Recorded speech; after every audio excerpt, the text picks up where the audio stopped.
Hello everyone. Welcome to another episode of Canadians with Disabilities and Their Allies. I'm your host, Brent, the weatherman. Settle in and get ready for a conversation with our special guest.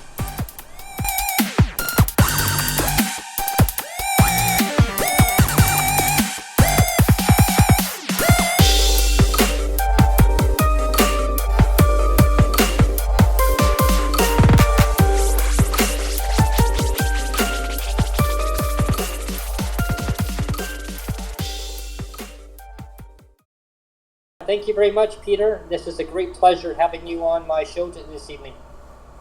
Well, thanks so much, Brent. I'm really pleased to be here today. I want to say to everybody, I hope you're staying safe and healthy during this terrible, terrible pandemic. And I'll talk a bit about the impacts on people with disabilities in a moment. But first wanted to just tell you where I stand in terms of disability rights.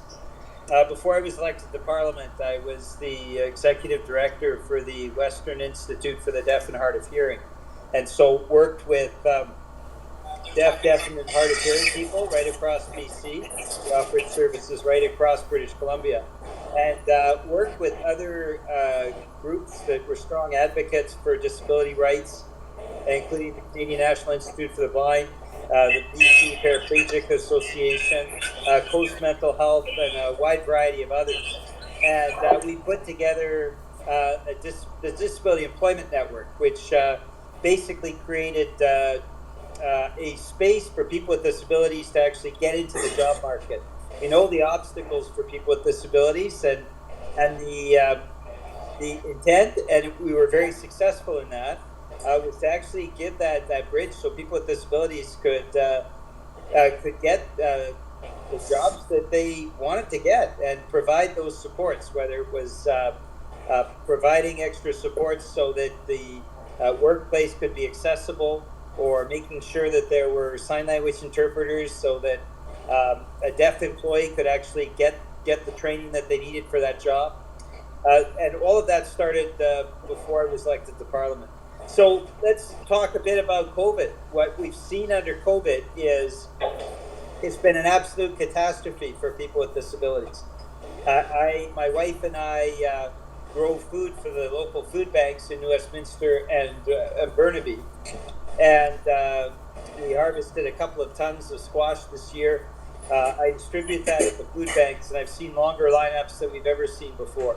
And many of the people who go to food banks to put food on the table are people with disabilities who simply are struggling to make ends meet. At the same time, we've seen record levels of homelessness. The Trudeau government has done really nothing of any substance to change the chronic homelessness crisis that we're living through. And because of COVID, we've seen an increase in the number of people with disabilities in all Canadians that are homeless. So it's a crisis. And what the NDP has been endeavoring to do is actually provide supports for people with disabilities. We started with demanding that the federal government, the Trudeau government, actually put in place, provide emergency payment for people with disabilities. And we had to fight for that for 9 months.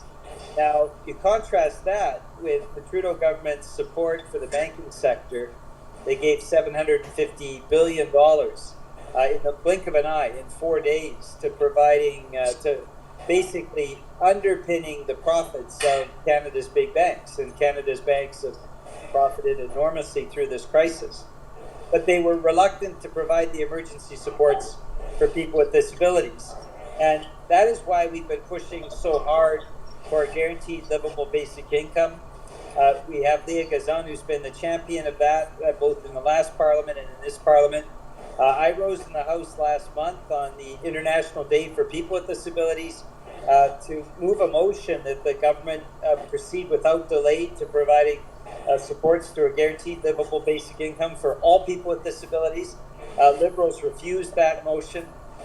We have, during the election campaign, Jagmeet Singh ran on a platform that provided for a guaranteed livable basic income for all people with disabilities and for seniors. And we are going to continue this fight because it is absolutely essential to making sure that the devastation that we've seen for COVID that has, above all, hurt people with disabilities is actually met with the type of supports that people with disabilities need. And my final comment before we open things up for questions is what the government has done. I mentioned earlier that the banking sector got $750 billion worth of supports in a matter of 4 days. But the same government is saying that they want to study the question of a guaranteed livable basic income or a disability supports for people with disabilities. And they said now that they're going to hold off on doing anything for 3 years. That is absolutely unacceptable given the crisis that we see now. And so the NDP is going to continue to push that we actually have a government that steps up, provides the supports that are so vitally needed for Canadians with disabilities. And in that way, we actually have the kind of inclusion and the society that Canadians all want to see. Well, we'll take questions now. Thank you, Peter, for taking the questions here. So I'm going to take one question at a time. LLEOH, go ahead, please. You have a question for Peter this evening. And I just want to thank the speaker. This is what Leon Living and Lived Experience of Homeless Network, or short for Leon. We've been hearing a lot of people speak about the clawbacks that they are experiencing, and I want to thank, I'm an NDP person. I'm also an anarchist. I believe in people, hitting the ground and helping support the politicians to do what we've voted them in to do.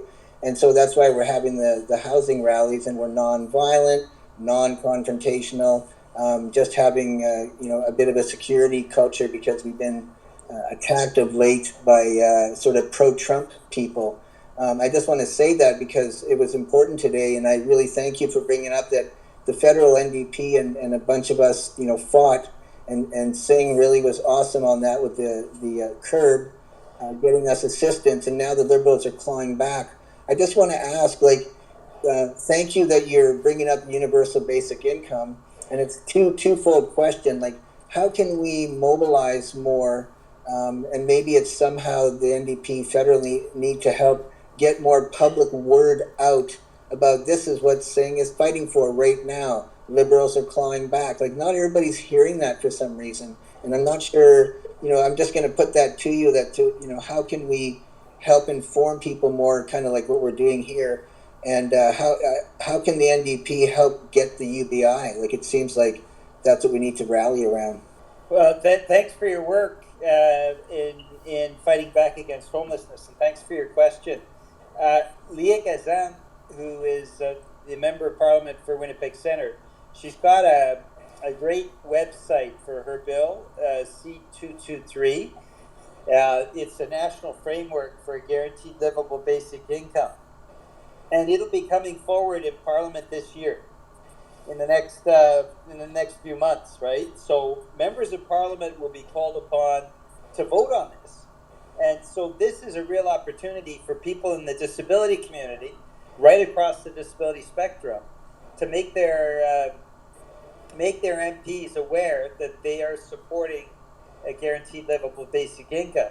Because there's something, members of Parliament who know that you're watching their vote are going to vote differently than if they think that they can just vote this thing down and get away with it. And so having members of the disability community phoning or texting or emailing their Member of Parliament, organizing it and insisting that the MPs vote yes on it, that will have an impact across the country. And when you think of the number of Canadians with disabilities, we're talking about upwards of 9 million Canadians that should be strong advocates for this to be put into place. And so it makes sense for the disability community to really get around this bill, to campaign for the bill. And if we get the bill through, then the government has an obligation to put in place a guaranteed livable basic income. That is going to be a sea change for people with disabilities, but also sea change for communities, because we know that people with disabilities spend in their community. They're not going to be going out buying Mercedes-Benz or flying off to Tahiti. If you put in place a guaranteed livable basic income, that money will be spent at home. It's going to revitalize small businesses that have been sorely hurting through the pandemic. It's going to revitalize community businesses. So this is win-win-win. I think it's really important, that what you're doing with that, Peter. It's you're so wonderful with your advocacy, and we all really appreciate all what you're doing.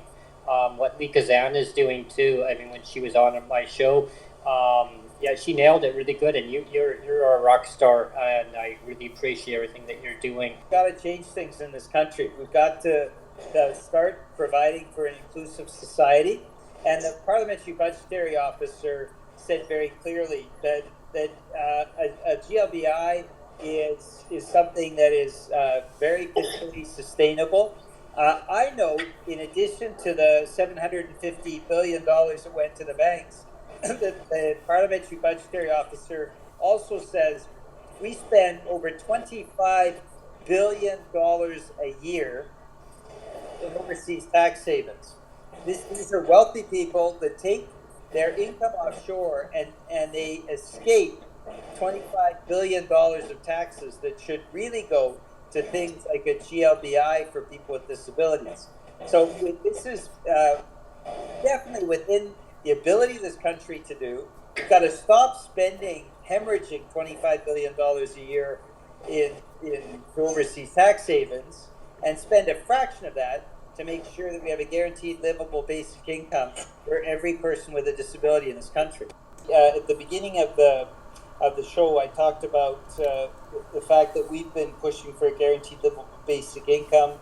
Last month, I arose on the International Day for People with Disabilities on behalf of the NDP caucus to move that the government proceed without delay to putting in place a GLBI for all people with disabilities. And the Liberals voted against that. They voted it down. So we're left at the moment with Lee Kazan's bill that will come up for a vote in the next few months.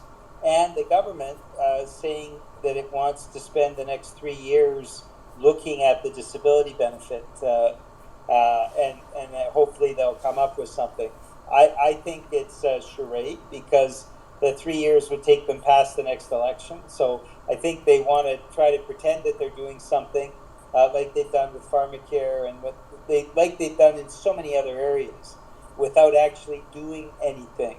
And the lack of them following up on the disability benefit when it is needed critically right now more than ever, I contrast with the first 4 days of the pandemic when they coughed up $750 billion in liquidity supports to Canada's big banks to maintain their profits. I don't see anything other than kind of smoke and mirrors from the government right now beyond what we're forcing them to have to vote on. There's a French expression that I really like called noyer le poisson, to drown the fish. You can imagine it's difficult to drown a fish, but it looks really vigorous because you're holding on to the fish underwater. Nothing changes, but there's a lot of movement. I don't want to be too partisan, but the Liberal government loves to virtue signal, make speeches, talk about things, raise the disability benefit without actually bringing it in. They're very, very poor on actually getting this stuff into place. And I think there'll be lots of discussion in their mind, lots of discussion over the next 3 years. What we want to see is just immediately, let's move to supports for people with disabilities because the time is critical and people need support. Oh, absolutely. That's the thing. There's a phrase that says, kick the can down the street, right? Just keep on kicking it. And that's kind of what a lot of disabled people in the country keep thinking that, well, they keep putting it off, and then they tried passing or bringing the motion forward, right, with in the House 2 days before they called the election.